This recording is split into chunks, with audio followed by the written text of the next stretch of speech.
할렐루야. 네, 오늘은 우리나라의 고유 명절인 추석입니다. 이 귀한 날도 말씀으로 시작하시려 대면, 비대면의 예배 자리에 모인 여러분들을 주님의 이름으로 축복합니다. 시편 기자는 여호와께서 집을 세우지 아니하시면 세우는 자의 수고가 헛되고 여호와께서 성을 지키지 아니하시면 파수꾼의 깨어있음이 헛되다라고 말씀하셨는데, 여러분들의 가정과 일상 또한 하나님께서 세우시고 지키시는 은혜가 있으시기를 간절히 축복합니다. 오늘은 에너지 총량의 법칙이라는 제목으로 하나님 말씀 전하도록 하겠습니다. 남에게 잘하는 사람이 집에서는 그 정성의 반만큼도 쏟지 못하는 경우가 있습니다.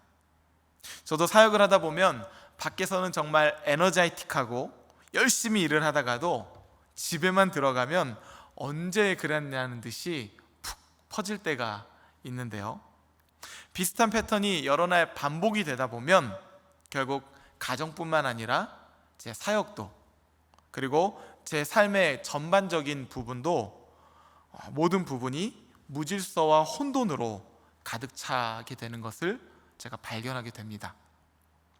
우리나라의 1970년대, 80년대 교회를 이끌며 영적인 부흥기를 경험했던 선배 목사님들의 조언을 종종 듣게 될 때가 있는데요, 지금은 모두 은퇴를 하셨죠. 젊은 목사를 바라보면서 아마도 옛 자신의 모습이 떠오르셨나 봅니다. 그 나름대로의 목회적 지혜와 삶의 경륜을 아낌없이 나눠주시려 하시는 것이죠.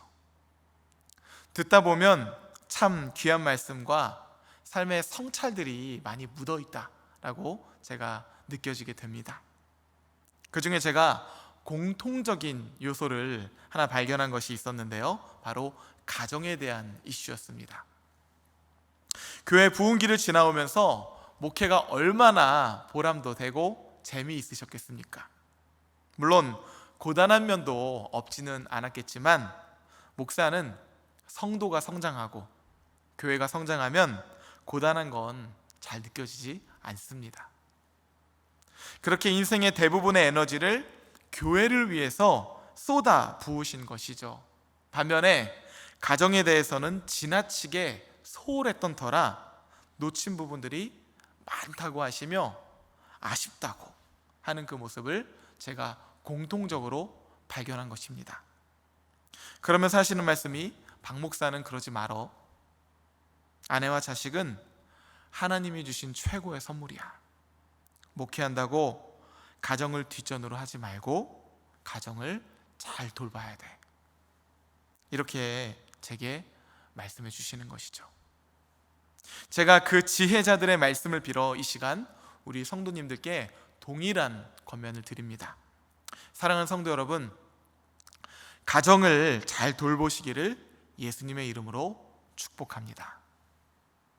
배우자와 자녀는 하나님이 주신 최고의 선물입니다. 인생이 분주하고 피곤하다고 뒷전으로 미루지 마시고 하나님께서 주신 가정을 잘 가꾸시고 돌보시기를 축복합니다. 그럼 이 은퇴하신 목사님들은 왜 그런 후회를 하셨을까요? 사람의 에너지는 한정이 되어 있기 때문입니다. 에너지가 무한한 사람은 없습니다. 에너지 총량의 법칙. 결국 어디엔가 에너지를 과하게 쓰다 보면 다른 쪽에서는 무기력해질 수밖에 없는 것이죠. 밖에서 과도하게 에너지를 쓴 사람은 집에서 무기력해지는 것이고, 집에만 과도하게 에너지를 쓰는 사람은 반대로 밖에 나가서 무기력한 모습을 우리는 보게 되는 것입니다.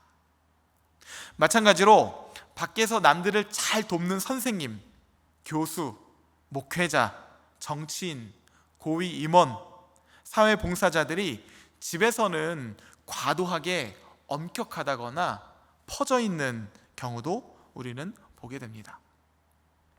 밖에서는 인류와 사회봉사를 부르짖고 다른 사람들 심리 상담이나 코칭도 잘 해주시는 분들이 정작 자신의 자녀에게는 존경받지 못하고 쩔쩔매는 광경도 우리는 흔히 보게 되는 것이죠.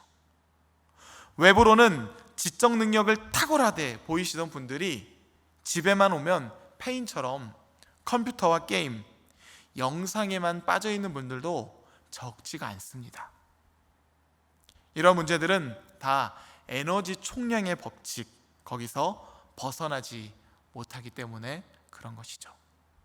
그렇게 우리는 인생에 있어서 이 삶의 균형, 밸런스가 얼마나 중요한지를 깨달아야 하는 것입니다. 오늘 본문에 등장하는 모세도 비슷한 상황에 놓여 있었습니다. 하나님께서 이스라엘의 지도자로 자신을 삼아주신 것에 감사해서 이 사명을 잘 감당하려고 애를 쓰고 부단히 노력했음에도 불구하고 자신에게 주어진 일의 기미가 도저히 끝나지 않는 것입니다. 몇 날 며칠을 쏟아 부어도 말이죠. 어쩌면 모세는 자신이 그렇게 열심히 사명을 감당하고 하나님께 헌신하고 있다는 그 느낌에 스스로를 만족하고 있었는지는 모르겠습니다.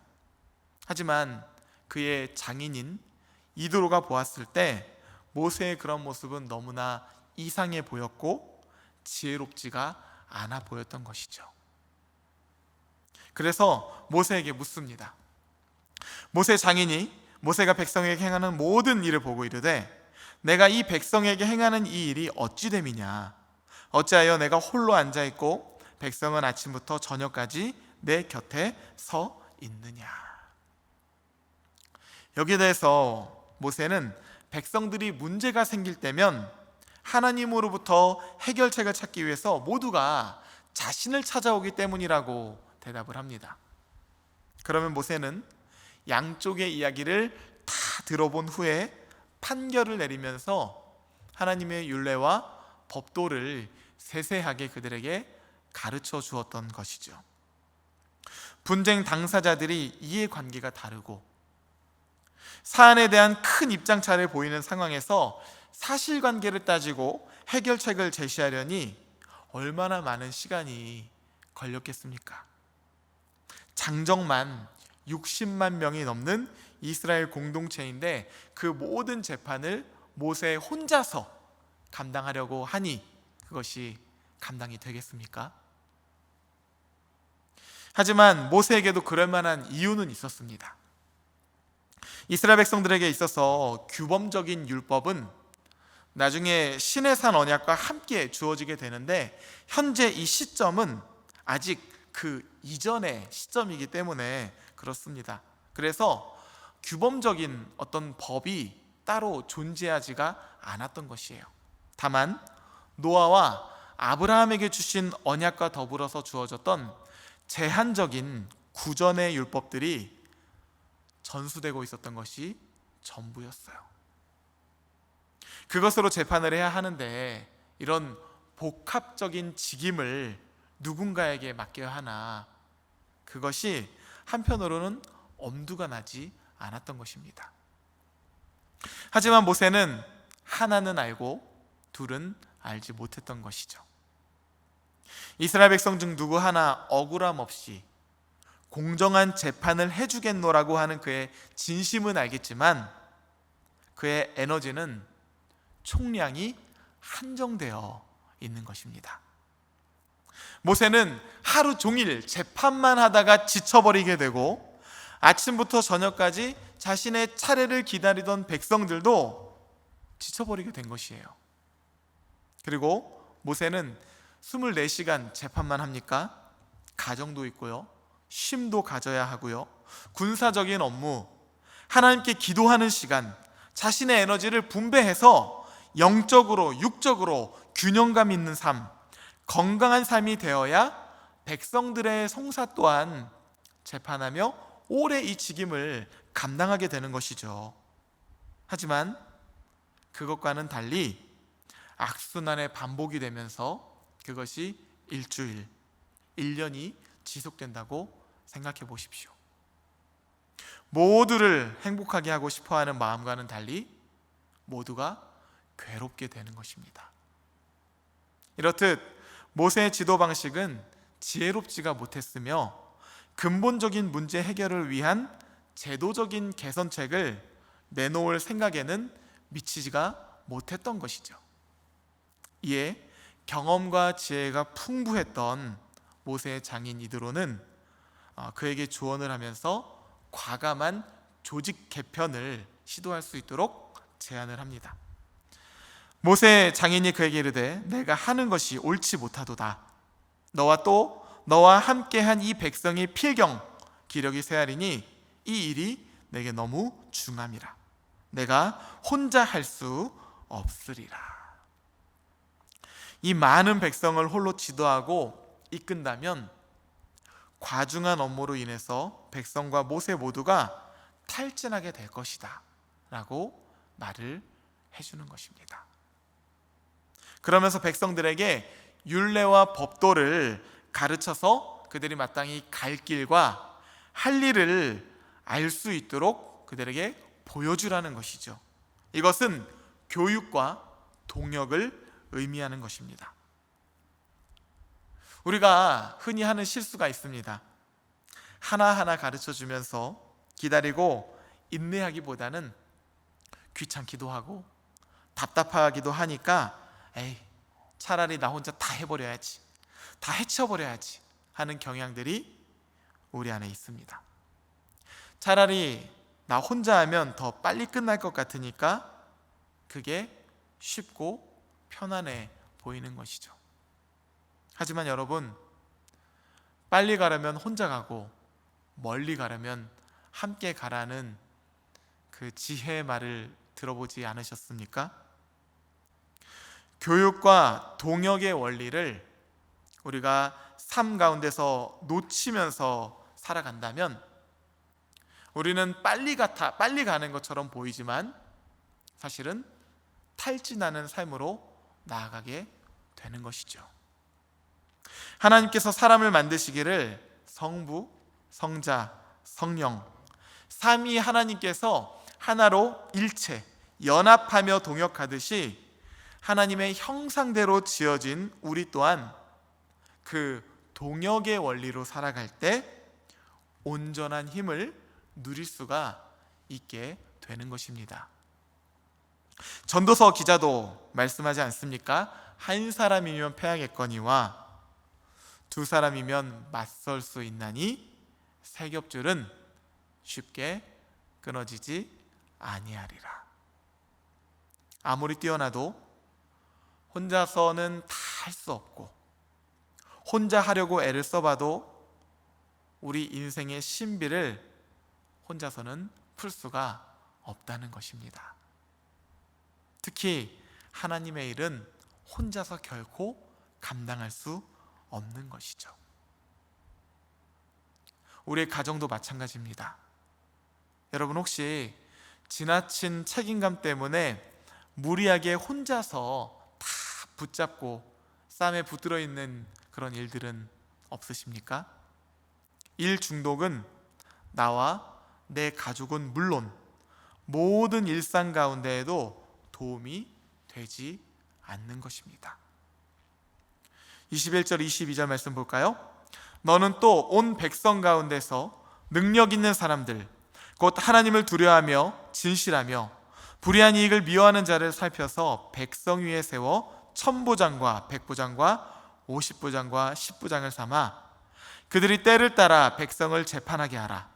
큰 일은 모두 내게 가져갈 것이요 작은 일은 모두 그들이 스스로 재판할 것이니 그리하면 그들이 너와 함께 담당할 것인즉 일이 내게 쉬우리라. 이 말씀에 대해서 모세는 장인의 지혜가 옳다고 여겨 그대로 행합니다.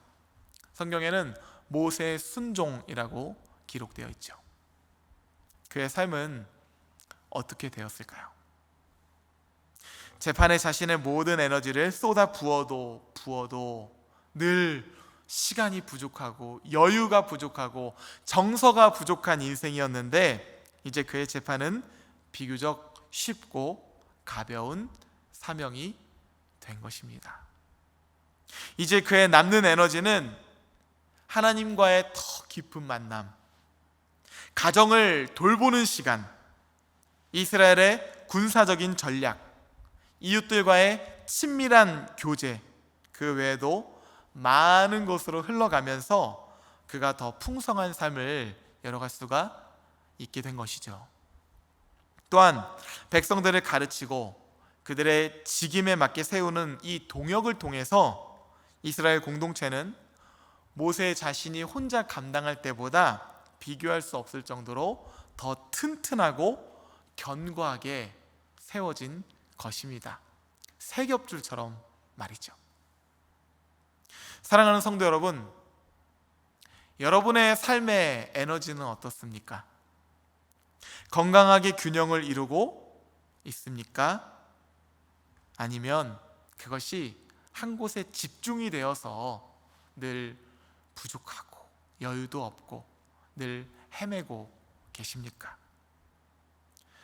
인간은 심리적으로 어떤 사안들이 머리에 에너지를 집중적으로 점유하면 정작 물리적으로 시간이 남아 있어도 늘 여유가 없는 것처럼 느껴진다고 합니다. 그래서 이런 말들을 하는 것이죠. 나 시간이 부족해. 나 여유가 없어요. 만약 여러분 삶에도 이러한 시그널이 반복이 된다면 여러분 또한 하나님이 주신 생명의 에너지를 잘 조절할 필요가 있는 것입니다. 또한 여러분의 가정의 균형, 가정의 밸런스는 어떻습니까? 추석 시즌만 되면 가정들마다 오랜만에 만남으로 인해서 기쁨으로 가득 차기도 하고 한편으로는 불평불만으로 가득 차기도 합니다. 그렇다면 가정의 에너지, 그 밸런스를 살펴봐야 하는 것이죠. 기쁨이 가득하다면 추석 또한 반갑고 즐거운 만남이 될 것입니다. 이 에너지가 가족 구성원마다 건강하게 퍼져 있는 것이죠. 하지만 오랜만의 만남과 사랑의 꽃을 피우기보다는 한 사람에게 일이 집중이 되고 한두 사람에게 이 모든 것들이 집중이 되어서 누군가가 짐을 지게 되는 모임이라면 가족들은 그 짐을 함께 짊어지면서 모두가 기쁨을 누릴 수 있도록 동역을 해야 하는 것이죠. 그럴 때 우리의 삶과 가정의 만남은 기쁨이 되는 것이고 찬송이 되는 것이고 연합이 되는 것입니다. 간절히 바라기는 여러분들의 가정의 만남 가운데 또 여러분들의 일상 가운데서 불평불만이 쏟아져 나오는 것이 아니라 서로의 짐을 함께 지며 동역하고 아끼고 인내하고 가르침으로 말미암아 웃음꽃이 피고 찬송이 울려 퍼지는 그리스도의 가정이 되기를 간절히 축복합니다.